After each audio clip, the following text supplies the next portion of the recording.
Salam alaikum, Azul Fillawan, bonjour. Bouteflika va parler, nous dit-on, longuement. À côté, la coordination des partis et des personnalités qui a appelé au boycott des présidentielles annonce qu'elle est entrée dans une autre phase dynamique, celle pour une transition démocratique. Le RCD, le MCP, le MSP, Al-Nahda, le FJD et Gil Jadid ont donc rencontré des personnalités politiques pour approfondir et examiner la question de la gestion démocratique. Dans le même temps, l'APS nous apprend que dès l'annonce du Conseil des résultats définitifs de l'élection présidentielle, le président Bouteflika a annoncé qu'il allait s'adresser à la nation. Voici les termes de sa déclaration. Dans quelques jours, j'aurai l'occasion, mes chers compatriotes, de m'adresser à vous plus longuement, notamment pour vous redire mes engagements et vous entretenir de l'œuvre de construction nationale que j'ai voulu poursuivre avec vous. Nous allons donc commencer par cet article de l'APS. Voilà. Bouteflika s'adressera bientôt au peuple pour réitérer ses engagements et l'entretenir de l'œuvre de construction nationale. Ensuite, nous verrons un article d'Al-Watan. L'opposition s'organise. Et enfin, nous reprenons un article de TSA. Les handicapés scandalisés par la dérision autour du fauteuil roulant de Bouteflika. Alors, nous allons donc commencer par notre invité, Mohsen Belabbas, secrétaire général du RND. Monsieur Mohsen Belabbas, merci d'être avec nous. Merci, je précise seulement qu'il s'agit de Mohsen Belabbas, président du RCD et non du RND. Mais je suis désolé. Je suis vraiment désolé. Merci pour la précision. Alors, dites-moi, Monsieur Bouteflika aurait-il recouvré subitement l'usage de la parole en même temps que toutes ses facultés mentales pour pouvoir nous parler longuement de son programme, ce qu'il envisage de faire? Ou allons-nous avoir droit, une fois encore, à un montage de phrases collées bout à bout ou à une déclaration dictée via une oreillette, comme cela s'est passé lors de la réception du ministre des Affaires étrangères espagnol? Je ne pense pas qu'il puisse tenir la parole plus d'une minute. Moi, j'ai lu la déclaration à laquelle vous faites allusion. En fait, il a dit qu'il va s'adresser à la nation sans préciser le support qu'il va utiliser. Est-ce qu'il va s'adresser à la nation de vive voix ou bien il va le faire comme il l'a fait jusque-là depuis maintenant plus de 6 mois à travers des messages écrits ou bien lus par des tierces personnes. Moi, je pense qu'il va plutôt faire lire une déclaration par une tierce personne ou bien donner une déclaration qui sera lue par un journaliste aux 20h algérien. Et je ne vois pas ce qu'il pourra dire de nouveau parce que la déclaration d'hier suggère qu'il va annoncer des choses importantes. Ça me fait rappeler les choses importantes qu'il a énoncées dans sa déclaration du 15 avril 2011.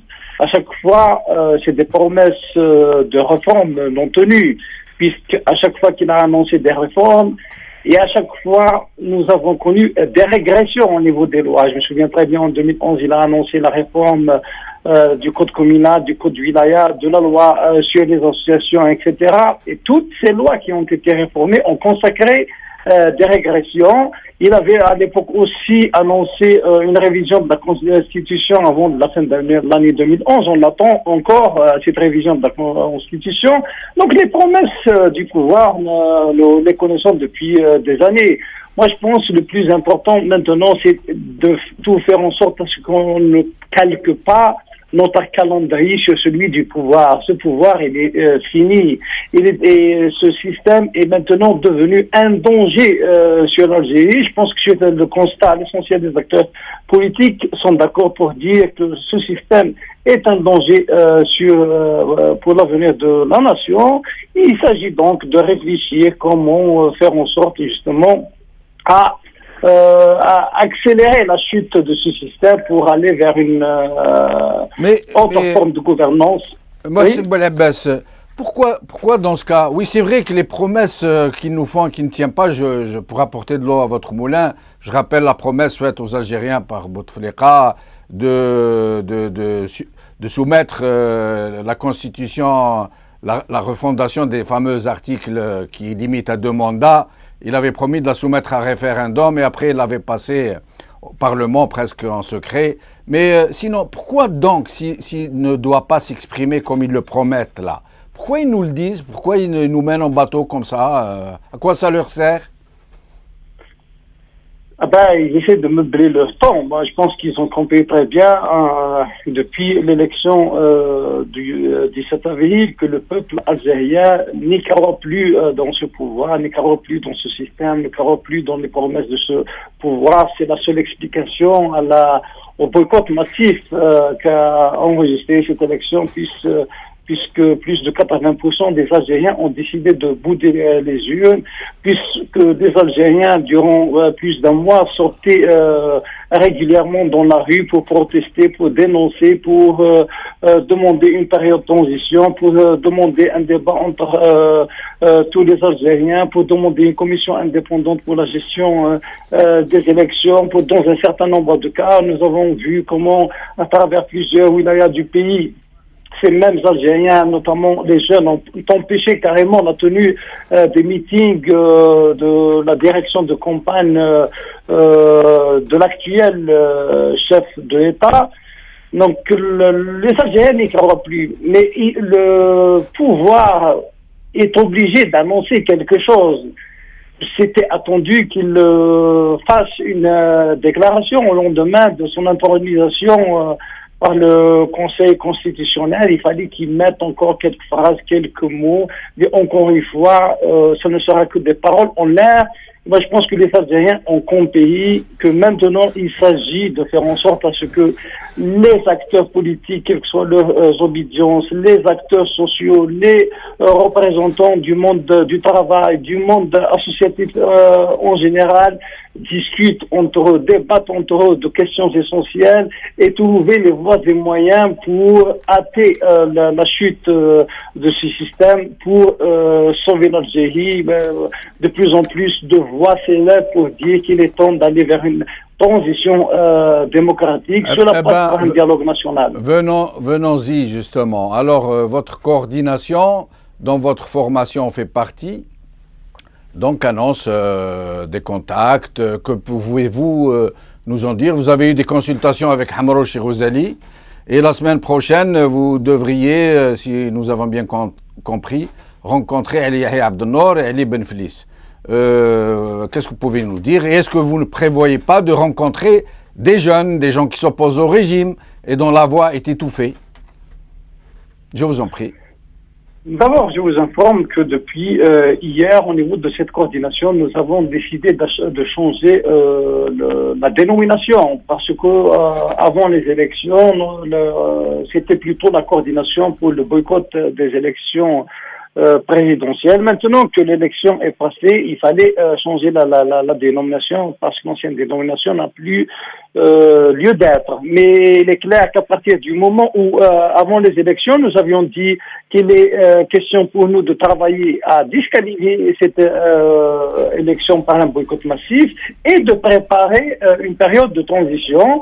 Donc c'est naturellement qu'hier nous avons opté pour notre sigle qui est la coordination pour les libertés et la transition démocratique. On a annoncé depuis quelques semaines que nous allons organiser une conférence de dialogue national. Nous avons fixé une date provisoire depuis hier, donc il s'agit du 18 mai. Nous avons aussi décidé d'élargir les concertations avec les différentes personnalités nationales, les partis politiques, les syndicats, les représentants du mouvement associatif, etc., pour rapprocher les points de vue, pour voir s'ils sont d'accord sur cette démarche. Hier, nous avons été reçus par Monsieur Mouloud Hamrouch dans la matinée et Monsieur Sid Ahmed Ghazali dans l'après-midi. Nous avons eu des entretiens avec eux qui ont dépassé les 2 heures pour chacun. Donc, durant ces entretiens, nous avons demandé à ces 2 personnalités l'analyse qu'ils font de la situation, les solutions qu'ils préconisent, qu'est-ce qu'ils pensent de l'idée d'une période de transition, notamment d'une transition démocratique. Et je pense que nous sommes d'accord pour l'essentiel, puisqu'eux-mêmes disent que la réalité est que le système est devenu un danger pour l'Algérie et que la seule solution est dans la transition démocratique et qui passe effectivement par un dialogue auquel devrait prendre part l'essentiel des acteurs politiques et des acteurs sociaux algériens qui soient les obédiences. Nous avons d'autres rencontres à partir de demain, puisque dans l'après-midi de demain, nous allons être reçus par Maître Ali Yahya Abdelnour. Dimanche, nous serons reçus par M. Benflis. Il y aura d'autres personnalités, d'autres partis politiques. Nous allons rencontrer. C'est une question d'agenda et du calendrier des uns et des autres. Dites-moi, alors, vous parlez de formation, de personnalité. Il semble qu'il y ait 2 formations qui sont pourtant importantes, dont l'une a rejoint les travées du régime, le FFS, et l'autre qui reste interdite, même si elle existe bel et bien, le FIS. Il semble que vous n'ayez pas eu de contact avec ces 2 formations, ou alors que vous ne l'ayez pas annoncé.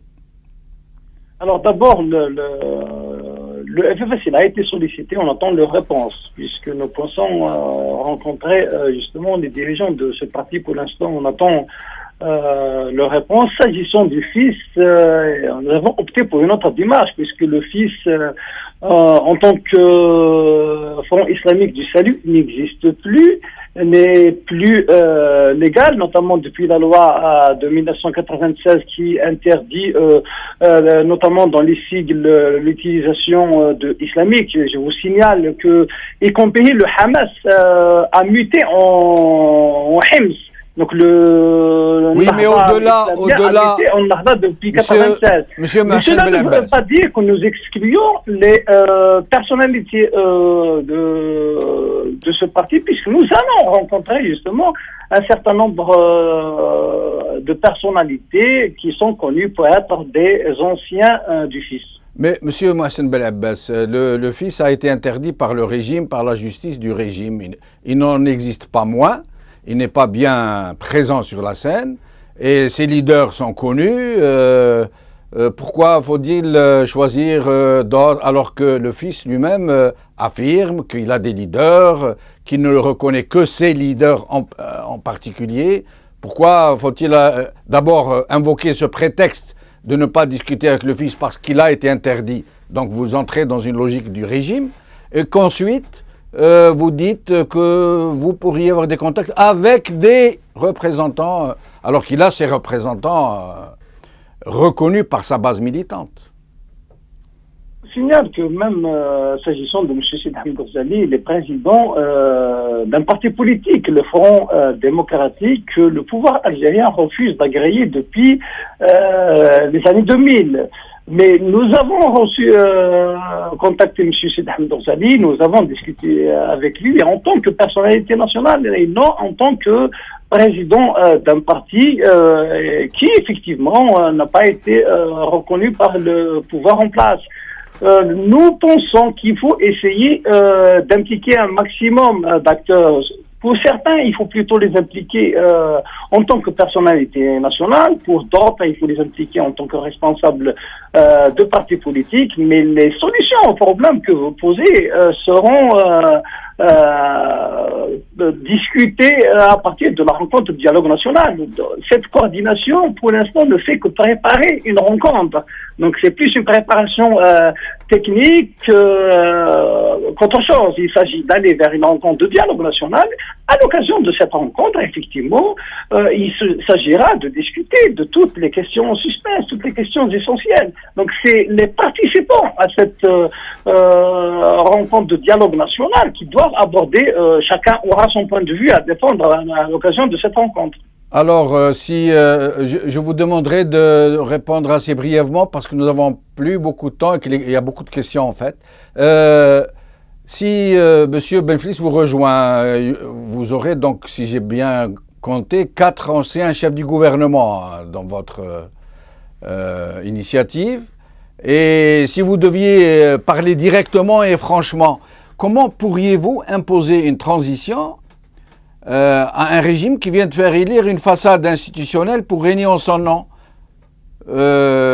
Pourquoi devrait-il accepter de vous une initiative? Pourquoi voudrait-il négocier avec vous, lui qui a pu passer sa vitrine à l'imposer par la fraude électorale? Pourquoi irait-il vers cette transition que vous proposez? Et comment la voyez-vous, vous, cette transition?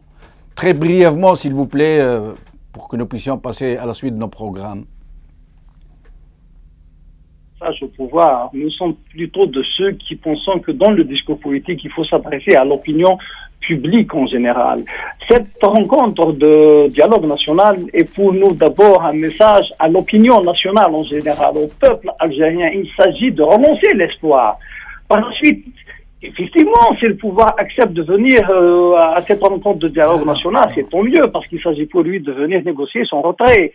S'il ne vient pas à cette rencontre de dialogue national, on aura déjà réussi une première étape où l'essentiel de l'opposition se serait mis d'accord sur un certain nombre de points. Mais bien sûr, par la suite, il faudra revenir aux actions de rue pour peser un peu plus pour atteindre la chute de ce système. Donc il ne s'agit pas de régler le problème tout de suite au niveau de cette conférence nationale. La conférence nationale n'est que le début de quelque chose. Maintenant, s'agissant de la période de transition, comment je la vois, je peux vous dire le point de vue du RCD. Je ne peux pas engager toute la coordination dans ce que je vais dire parce qu'il s'agit plutôt à l'occasion de cette conférence dialogue nationale de discuter notamment de la durée de la période de transition, des structures qui vont gérer cette période de transition. Est-ce qu'il faudra la faire gérer par un gouvernement d'union nationale ou bien trouver une personnalité consensuelle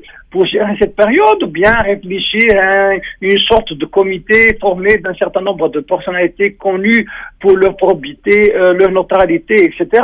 Par la suite, excusez-moi, durant de la le mandat, constitution consensuelle à laquelle on aspire. Une précision, monsieur. Aussi pourra-t-on monsieur Mohsen Belabbas.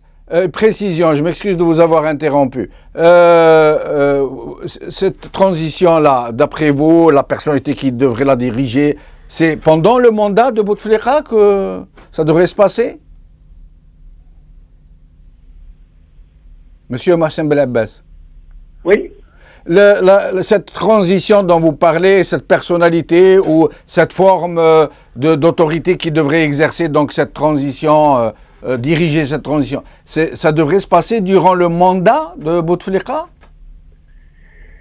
Mais bien sûr, parce que nous pensons et nous croyons fermement qu'il y a moyen de faire chuter ce système. C'est le vrai objectif de cette démarche, justement, c'est de valider une période de transition. Si tout le monde accepte qu'il faut aller vers une période de transition, effectivement que cette période de transition ne sera pas gérée par M. Bouteflika, parce que nous ne reconnaissons pas M. Bouteflika en tant que président de la République. Nous pouvons faire une concession et le reconnaître comme un super wali, puisqu'il a été nommé à travers un consensus constitué entre les différentes clans du régime. Pour nous, Bouteflika n'est pas un président élu, c'est un chef de l'État désigné. Oui, Oui, mais pourquoi accepterait-il...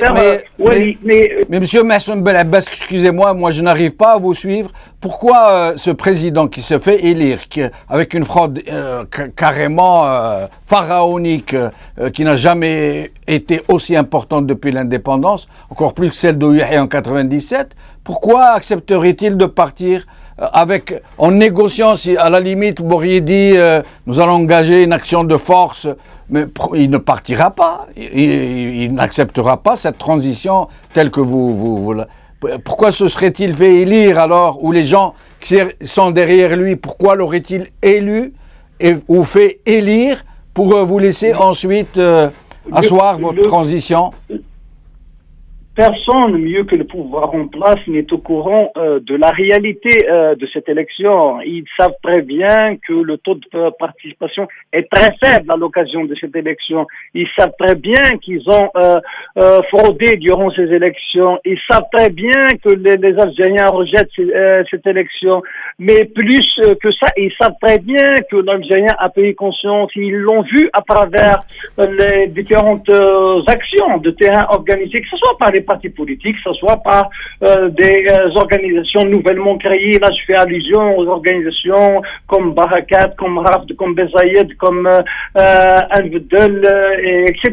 Et ils savent que cette mobilisation va continuer. Et on sait très bien qu'ils sont très affaiblis parce que maintenant, le peuple algérien sait très bien que l'actuel chef de l'État est très malade, puisque nous l'avons vu comment le jour où il a été pour voter, il s'est fait accompagner à l'intérieur de l'isoloir par une tierce personne. Et on sait très bien que la loi algérienne, notamment l'article 45 du code électoral, stipule que seules les personnes handicapées ont le droit de se faire accompagner dans l'isoloir. Donc il y a eu confirmation que le dossier de candidature de M. Bouteflika aurait dû être refusé par le Conseil constitutionnel. Mais plus que cela, on sait très bien que rapidement, les conflits entre différentes clans du régime vont ressurgir. Et on sait très bien qu'ils sont incapables de former un gouvernement qui puisse gérer le pays. Depuis quelques années déjà, nous voyons la régression au niveau de la composante du gouvernement. On sait très bien que Mohsen Belabbas, je vous remercie. On sait très bien que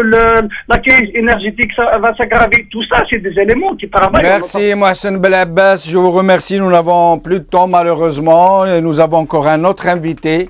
Au sujet de l'article paru sur TSA, les handicapés scandalisés par la dérision autour du fauteuil roulant de Bouteflika. Alors, nous avons avec nous Jamal Hilali, non-voyant. Bonjour Jamal Hilali, merci d'être avec nous. Bonjour et aussi aux téléspectateurs. Merci. L'un des bonjours. Merci. Alors, cet usage quelque peu abusif du fauteuil roulant du président a donc heurté la sensibilité des handicapés. Avez-vous un message à passer à nos compatriotes sur cela, mais aussi sur la négligence des autorités à l'endroit des handicapés, qui sont totalement négligés, totalement oubliés, comme s'ils étaient des demi-citoyens, alors qu'ils devraient être considérés comme la pupille de la nation, des gens qui devraient être protégés plus que tout le monde, des gens avec lesquels qu'il faut soutenir, qu'il faut aider à se prendre en charge, à entrer dans le marché du travail, à avoir des logements, à avoir des équipements aménagés, à avoir des escaliers aménagés, etc., etc. Je vous laisse parler, Monsieur Hilali. Bon, écoutez, on a vraiment l'habitude d'être utilisé à chaque fois dans plusieurs domaines, que ce soit politico-électoral ou commercial ou, je sais pas, on fait de nous que de la publicité. C'est tout. Oui. Alors que nos droits se sont, je dirais pas oubliés, mais je dirais écrasés et utilisés malheureusement. Alors que le statut de l'invalidité existe. Mais il n'est pas appliqué.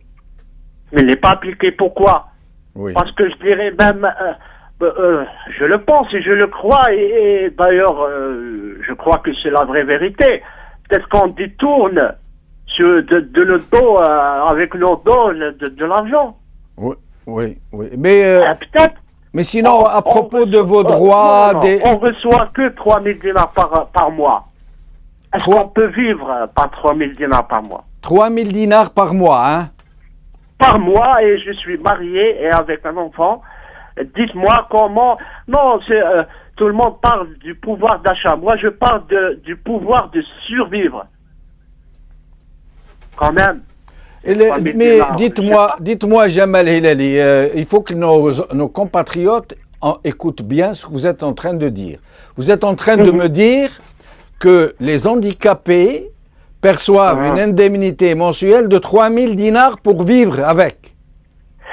Et en Algérie, à chaque le 10 du mois, on va chaîner devant la poste et ils nous parviennent avec une liste, même pas respectueusement, hein, oui. Avec une liste.